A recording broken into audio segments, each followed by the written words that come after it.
Good evening, America. We've been having many problems this year. One such problem has gotten drastically important. This problem is known as telekinesis, the ability to move things with your mind. Well, we'll be going to renowned reporter Jordan Chow for more information on this topic. Jordan Chow? Thank you, Ryan.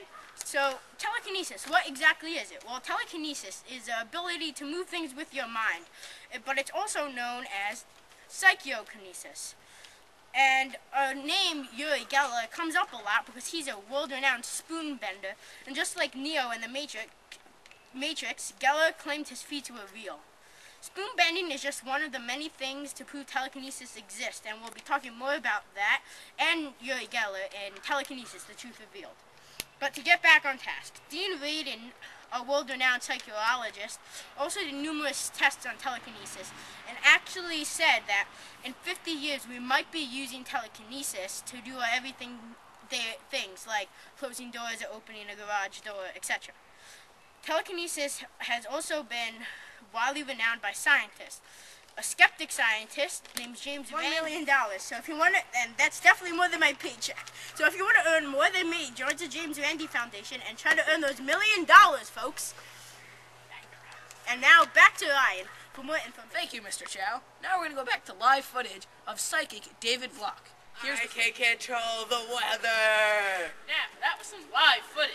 We're going to go back to Jordan Chow at the nice, warm, toasty office. Well, he'll be telling us all about Telekinesis, the Truth Revealed. Back to you, Mr. Chow. Thank you, Ryan De Palma. There are many names, notable ones, in the history of telekinesis. One, Uri Geller, which I mentioned before. As you know, he's a world-renowned spoon bender. Another well-known name, Nina Kulagina, is another person that's levitated a ball, as shown in this picture right here, and has also been shown to move objects. Stasvina Tomisk is another well-known name. She claims to levitate objects and also control the movement of mechanical devices. Julian Ochowicz, a teacher of psychology at the University of Lemberg, claimed it was because of rigid rays. This leads to the scientific theories, including quantum connections, which is the belief that people can move subatomic particles, such as electrons, and then move the thing using the atomic particles. And also the focusing of heat on the object, using the heat around in the room to move the object, and magnetic fields, believing that there are magnetic fields around the body. Many websites also have shown telekinesis, including ppsociety.com, which is a well-known name. About.com also teaches you how to get telekinesis. So if you want to know how to get telekinesis, go on to about.com for more information. Hey everybody, I'm bending a spoon! I'm in a warm, toasty office here, and this is quite good. Time to get a cup of coffee. Where did this come from? I'm in an office. Where did this stuff come from?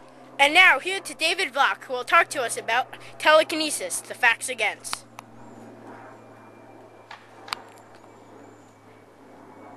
Thank you, Jordan. Man, there's some nasty weather out there. Anyway, I'm David Vlock, and I'm going to tell you about telekinesis, just a myth. Well, to start off, many websites say you can learn telekinesis, but it's extremely difficult. Now, let me tell you, that's just another way of saying it's impossible! Next, I must tell you that on certain websites, they say, well, in ancient times, many people used to use telekinesis just to survive, but they used a certain part of the brain that we don't know how to use anymore. Not true. Scientists have discovered every part of the brain and know what it is used for. Just go on kidshealth.org. That is why telekinesis is fake. This is David Vlock with his conclusion on why telekinesis is not true. Thank you, Jordan. Telekinesis cannot be true. First of all, telekinesis says that people say that you can do telekinesis, but it's extremely hard. Well, I just think it's impossible.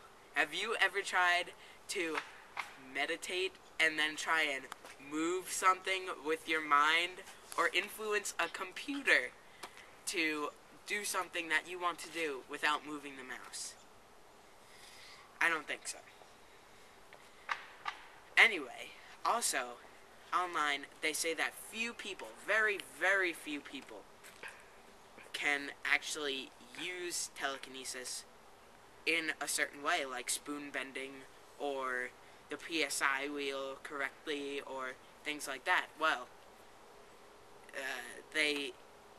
that just shows how it can't be true. And finally, you can do telekinesis by yourself by altering certain items. For example, Sharpies. You can put certain things inside the Sharpie, like a razor, a motor for a pager, and certain magnets inside the pen, and you'll be able to move it around just by using a ring on your hand. This is Jordan with his conclusion. Thank you, David. Now, I think telekinesis is plausible, unlike David. I think it's plausible because there's many well-known names, such as Uri Geller. We even saw him earlier on the show. He was bending a spoon. Also, there are many scientific theories, including quantum connections, which is related to quantum theory, which we know is true. Also, there are many websites, such as PP Society, which has blogs about how telekinesis is true. Now, that's why I think telekinesis is plausible. Alright, my conclusion on this matter to me is that telekinesis is possible. It's not unlikely, and it's not likely. For heck, all we know, anything's possible.